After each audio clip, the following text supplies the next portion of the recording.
kita bahas itu ya adalah pertanyaan yang dari Anda mungkin ya, yang cukup sering dibahas oleh orang banyak ya terkait Gen Z gitu ya. Jadi generasi Z ya, yang dimana sebelumnya ada generasi milenial, ada juga sebelumnya itu sebutnya apa tuh, baby boomer katanya. Ya, kalau generasi kalau tahun-tahunnya sih saya agak lupa ya. Kalau Gen Z itu mulai dari 1997 kalau nggak salah. Tapi kalau orang-orang bilang the real Gen Z itu tahun 2000 ke atas gitu. Jadi Gen Z yang asli itu. Dan dari situ juga memang saya ingin mengeluarkan diri dari Gen Z gitu. Makanya saya anggap Gen Z itu 2000, tahun kelahiran 2000 ke atas. Nah, ini ada agak cukup problematik, Sad. Yang dimana pembahasan Gen Z ini, ya mungkin nanti ditanggapi oleh Ustadz. Kalau saya ingin bahasnya, Gen Z itu ringkih tapi canggih gitu. Nah, apa yang dimaksud dengan ringkih? Ringkih itu gimana ya? Tidak tough gitu, tidak kuat. Ya, jadi gampang ngeluh, gampang gampang menyerah gitu. Ya, yang biasanya yang orang banyak keluhkan begitu, gampang stres dan seterusnya. Nah, itu yang pertama. Tapi di sisi lain mereka canggih, Zan. Ketika saya nyari ada beberapa fakta luar biasa, bahwasanya ternyata bantuan terhadap Palestina 71%-nya itu adalah Gen Z gitu. Ya, jadi di sisi lain mereka memang ada kekurangan yang tadi katanya lemah, tapi dalam satu sisi mereka canggih dan cukup kuat gitu. Ya, di sisi yang lain, ya kalau ada beberapa tanggapan tuh ada yang memberikan contoh begini, Zat. Ya memang Gen Z itu ringkih. Kalau sebagaimana produk yang dihasilkan sekarang juga kan begitu. Contoh HP sekarang, nggak ada seperti HP yang dulu 10 tahun misalkan. Kuat 10 tahun bahkan lebih. Ya. Kalau HP sekarang mungkin 2-3 tahun udah harus ganti gitu. Ya, 2-3 tahun selain teknologinya tertinggal juga kualitas HP-nya sudah tertinggal. Tapi ya di sisi yang lain ya canggih gitu. Sebagaimana HP sekarang, HP yang dulu memang kuat gitu ya, tapi yang bisa cuma nelpon, bisa cuma SMS ya. HP sekarang yang dikatakan ringkih tapi ada semuanya di HP yang sekarang itu gitu. Jadi kurang lebih begitulah analoginya Gen Z sendiri seperti itu, Seth. Jadi di sisi lain mereka ringkih, tapi di sisi lain mereka canggih ya. Bisa dikatakan ya mereka jauh lebih canggih dari kita lah gitu. Nah pertama mungkin tanggapan Ustadz terkait ininya dulu, kelemahannya dulu, yaitu ringkih, mudah menyerah segala macam. Nah, kira-kira seperti apa, Ustadz, dari segi itunya dulu? Silahkan kepada sejalan itu. Honda. Baik, Ustadz Arman, ini memang satu pembahasan yang cukup menarik gitu ya, dan tidak ada habis-habisnya gitu. Terkait kalau misalnya kita bicara tentang masalah Gen Z gitu ya. Dan Ana pernah teringat itu dengan salah satu presentasi oleh satu pemateri itu, di mana sebenarnya ada memang sebuah penelitian gitu ya. Ada sebuah penelitian. Ternyata memang anak-anak itu dilahirkan itu memang sesuai dengan keadaan dan teknologi yang ada pada masa itu. Itu di penelitiannya. Kalau misalnya seperti yang tadi antum ungkapkan gitu ya, terkait dengan generasi dulu itu memang tangguh gitu, tahan banting. Nah, itu memang betul itu di penelitian tersebut. Nah, kalau misalnya antum mungkin ingat ya dulu ya, punya TV yang besar itu ya, yang TV yang besar. Kalau misalnya rusak itu sama antum dibawa ke ini enggak? Ke tukang ini TV enggak, justru digebuk-gebuk gitu, pak.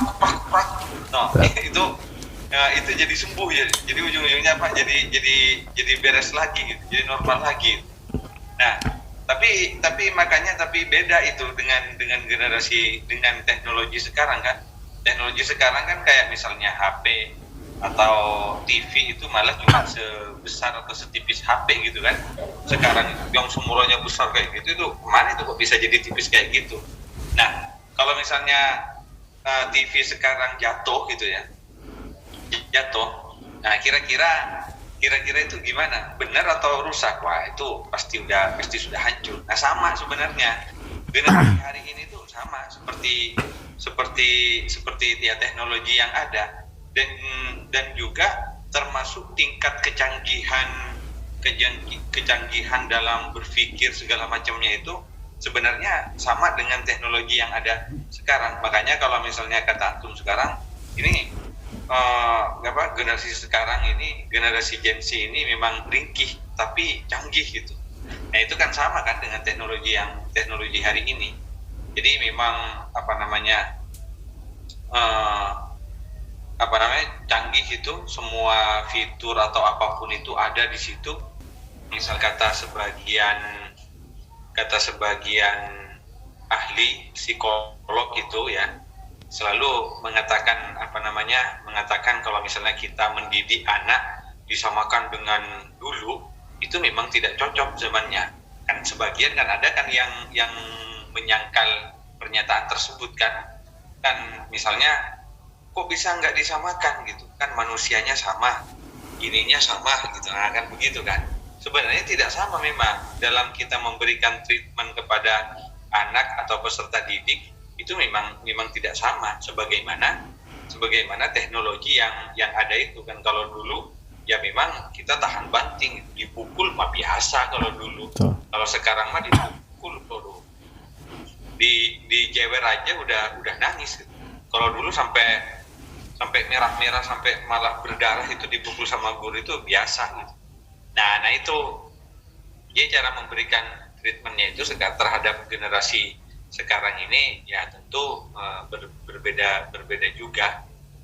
Nah itu barangkali Ustaz Arman, kalau misalnya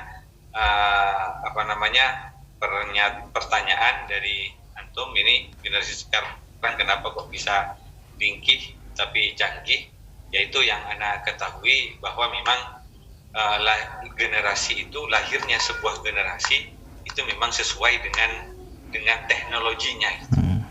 Sesuai dengan teknologinya. Maka wajar kan kalau misalnya kita nih angkatan dulu gitu, anak sama antum pasti beda canggihnya. Karena dengan anak sekarang beda lagi, antum pasti lebih canggih yang sekarang gitu. Ya kan, kalau dulu anak kan lahir pada masa apa? Lahir pada masa ya telepon genggam itu yang dibilangnya buat lempar maling katanya gitu. Nah, buat lempar maling itu kan cuman dipakai buat teleponan, buat SMS, sudah gitu loh. Jadi nggak banyak fitur dan juga seperti yang aplikasi seperti yang sekarang gitu. Nah, makanya kalau generasi dulu itu kadang memang anti terhadap teknologi, nggak mau ngikutin perkembangan yang ada, karena memang dulu lahirnya memang begitu. Kalau sekarang, anak sekarang kan melek sudah bisa melihat teknologi, dan mereka sudah berhubungan dan berinteraksi dengan teknologi. Jadi wajar kalau misalnya mereka itu canggih gitu. Kan kalau dulu kalau zamannya anak sendiri ya, lahir pun itu belum ada lampu, anak dulu belum ada lampu. Anak itu lampu itu masuk ke rumah itu ketika SMP, kalau nggak salah itu kelas 3 itu baru ada lampu dulu itu di kampung anak. Jadi jangankan HP gitu. Nah itulah Ustaz Arman. Coba kalau misalnya analisis dari antum sendiri sama Kang Tarti ini kumaha?